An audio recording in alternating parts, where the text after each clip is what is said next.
Réveil FM International, la radio qui vous écoute. Réveil FM International, la radio qui vous écoute.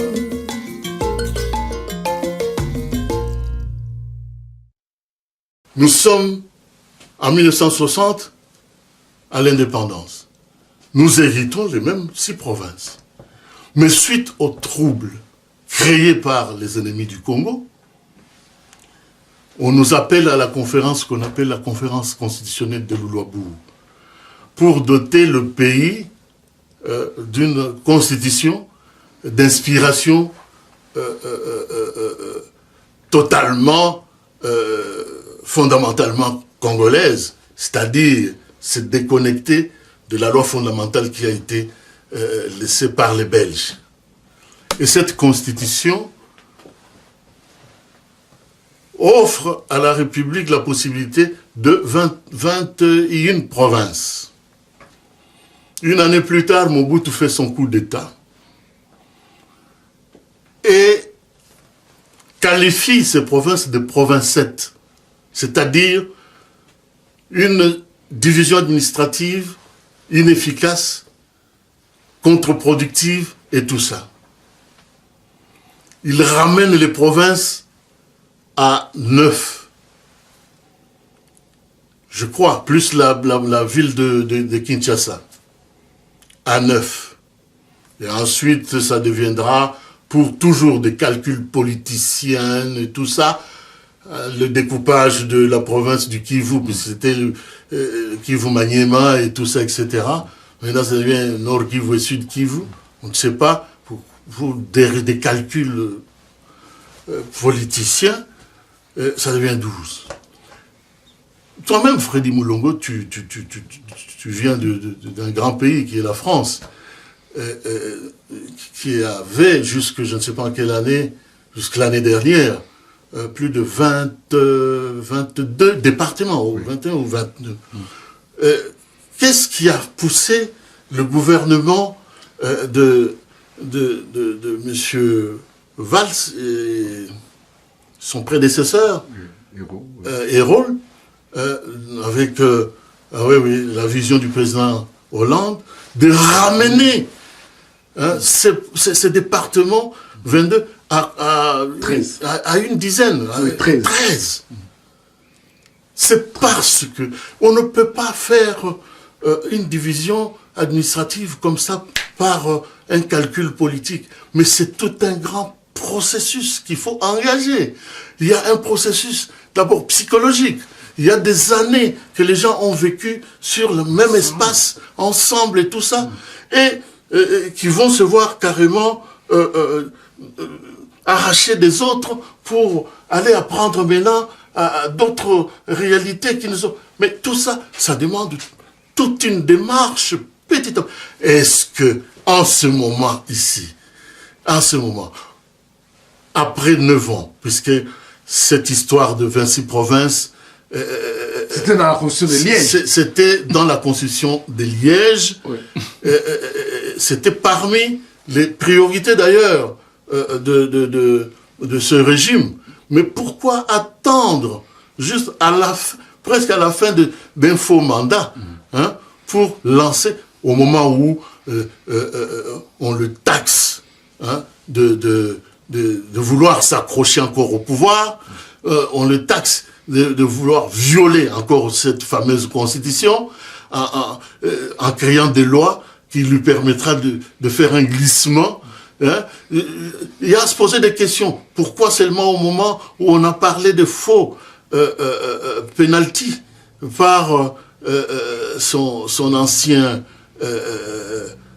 coéquipier Moïse Katumbi avec Kyungu Wakumwanza, qu'il faut maintenant commencer par la subdivision de la province du Katanga.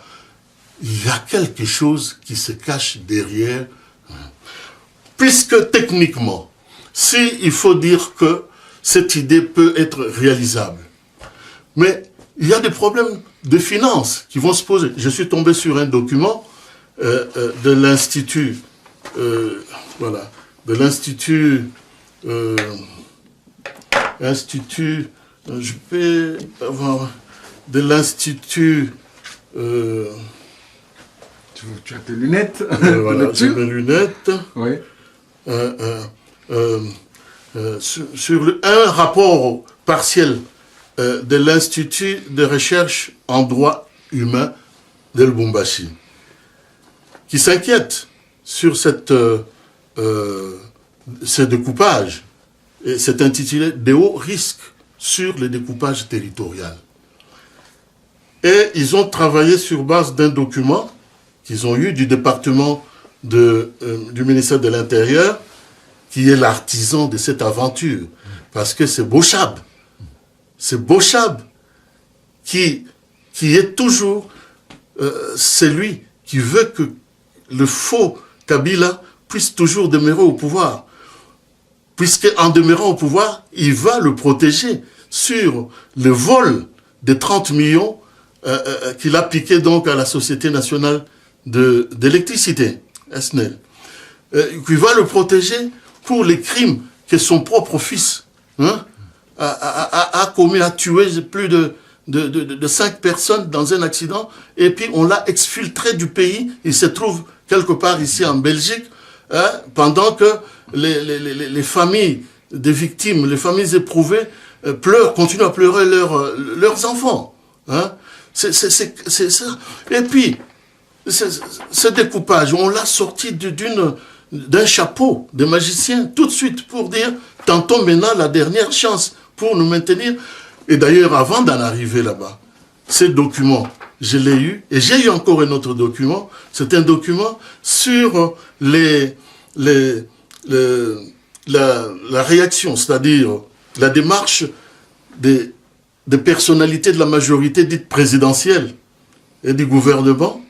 Cette démarche tendant à demander à Kabila de quitter le pouvoir. Je vois des signatures de Mwando Simba, etc. Mais ces gens, il faut qu'ils cessent d'abord d'importuner notre peuple.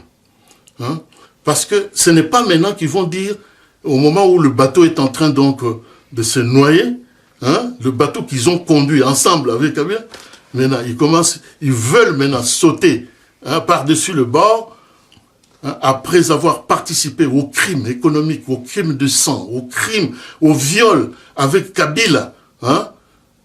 Et c'est maintenant sous la pression de la rue, parce que la rue refuse maintenant de voir ce régime encore à la tête de notre pays. On voit ceux qui ont soutenu ce régime faire un théâtre pour dire « Nous avons demandé au président Kabila de quitter le pouvoir, de ne pas se représenter. » Mais non, ils se trompent. Nous savons qu'ils ont participé au crime. Et ça, c'est une manière seulement de s'évader. Nous allons les arrêter. Nous allons les juger. Et les tribunaux populaires vont les sanctionner, et durement, pour que ce genre de régime ne se répète plus. C'est là où est sorti ce document. C'est un document qui est sorti de tête des experts, qui disent, voilà ce que le gouvernement dit, il faut installer 1041 entités territoriales décentralisées et pourvoir à 8168 postes. Au moment où cette démarche ne marche même pas dans le budget de la République. Vous voyez? Alors, selon ces documents, l'État doit installer 141 entités territoriales décentralisées et pourvoir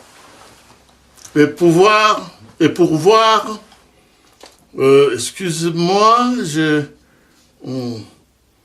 et pourvoir à un minimum de 18 168 postes pour 26 provinces, 20 villes, 97 communes, 161 cités, 476 secteurs et 261 chefferies.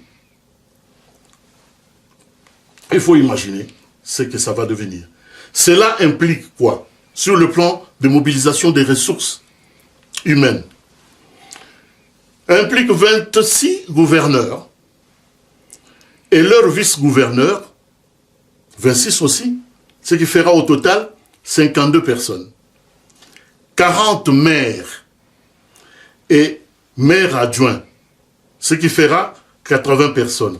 97 bourgmestres et bourgmestres adjoints, ce qui fera 194 personnes. Et 161 chefs de cité et leurs adjoints, ce qui fera 322 personnes. 476 chefs de secteur et leurs adjoints, ce qui fera 952 personnes.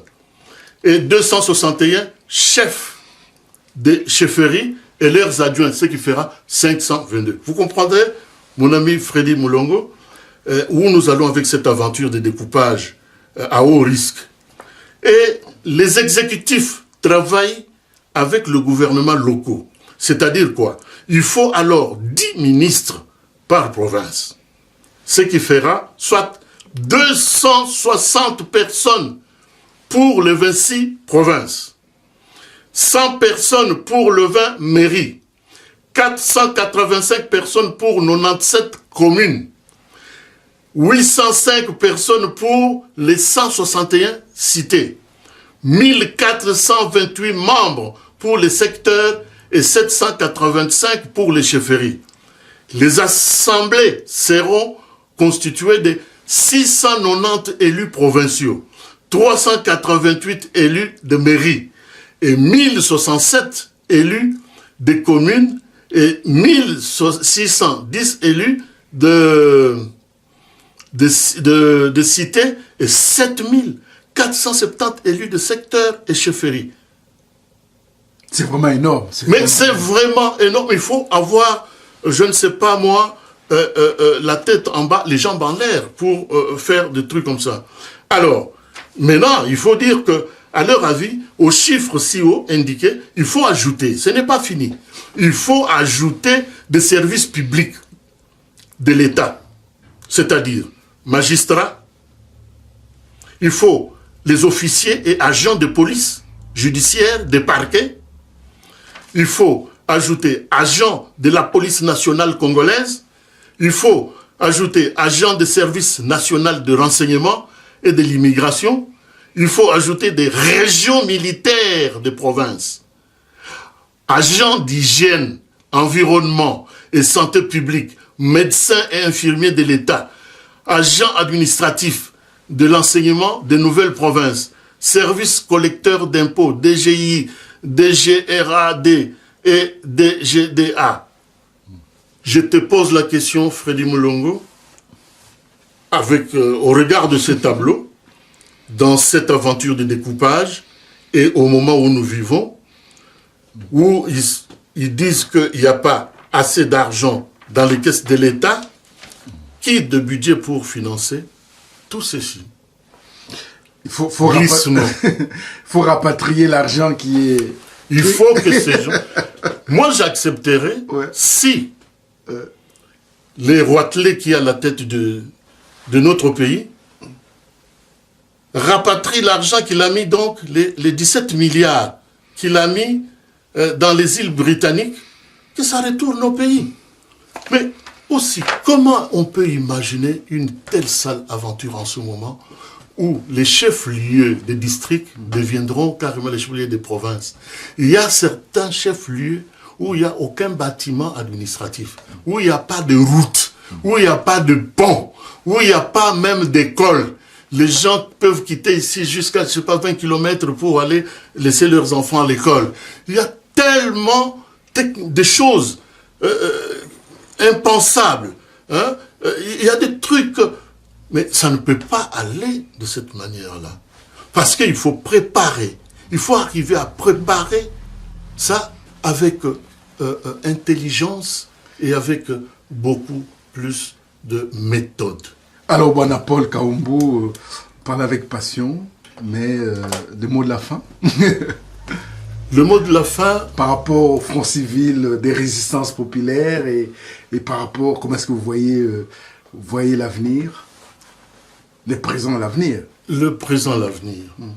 je vois l'avenir car dans le combat que mène le Front civil de résistance populaire, avec d'autres plateformes de la résistance, je vois l'avenir avec un grand espoir, pour la simple raison que notre action est conduite par une dynamique que nous avons trouvée en Simon Kimbangu. Notre démarche s'inspire de la pensée de Patrice Emery Lumumba, d'aimer profondément ce pays, de faire de ce pays une véritable puissance planétaire, de faire de ce pays un pays qui va aider au rayonnement de toute l'Afrique entière. Aujourd'hui, tous les prédateurs du monde ont mis notre pays à genoux. Ça veut dire que même ceux qui se disent qu'ils sont panafricains, l'Union africaine est totalement absente dans la crise qui sévit au Congo. Mais nous avons une réponse à tout cela. La réponse, c'est ce qui est contenu dans les messages des jeunes rappeurs du Sénégal. C'est ce qui est contenu dans le message de jeunes révolutionnaires du Burkina Faso. Et nous voulons pour nous, notre compte, nous, le Front civil, faire que ce combat que ces jeunes gens ont démontré l'efficacité puisse être un combat panafricain. C'est ça le message du Front civil de résistance populaire. Bwana Paul Kaumbu, merci d'avoir accepté d'être encore pour une fois notre invité.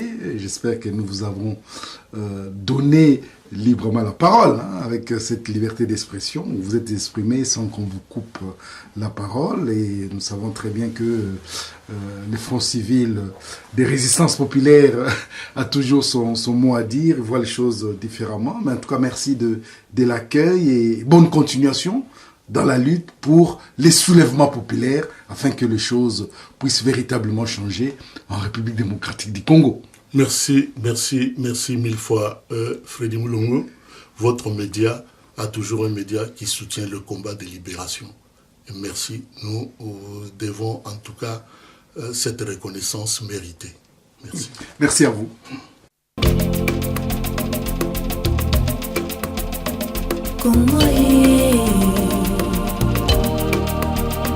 Congo Telema. Mwana Congo Telema. Telema esika yo ozali mpona mboka na yo. Mwana Congo Telema. Telema esika yo ozali mpona mboka na yo.